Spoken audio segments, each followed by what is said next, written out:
अस्सलामु अलैकुम वरहमतुल्लाहि वबरकातुहू। वसीयत का हुक्म और इसे बदलने का अंजाम क्या है? कुरान वाज़े रहनुमाई देता है।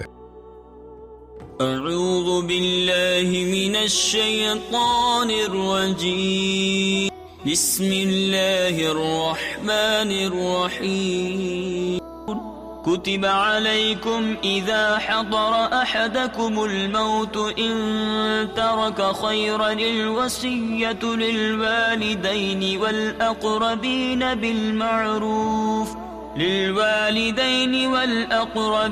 बिलमारूफ हक़्क़न अलल मुत्तक़ीन। मैं शैतान मरदूद से अल्लाह की पनाह मांगता हूँ।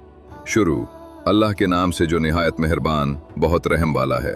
तुम पर फर्ज किया गया है कि जब तुम में से किसी को मौत आने लगे और वो कुछ माल छोड़ रहा हो तो वालिदैन और करीबी रिश्तेदारों के लिए अच्छे तरीके से वसीयत करे। ये मुत्तक़ियों पर हक़ है।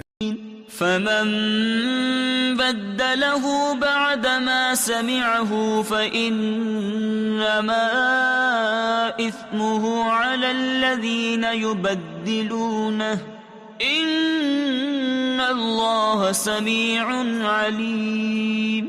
फिर जो शख्स उसे सुनने के बाद बदल दे तो उसका गुनाह बदलने वालों पर है। बेशक अल्लाह सुनने वाला जानने वाला है।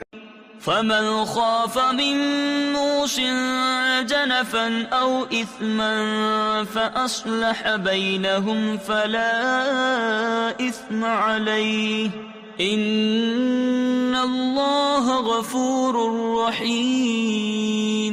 फिर अगर कोई वसीयत करने वाले की तरफ से किसी जुल्म या गुनाह का खदशा महसूस करे और वारिसों के दरमियान सुलह करवा दे तो उस पर कोई गुनाह नहीं। बेशक अल्लाह बख्शने वाला निहायत रहम वाला है।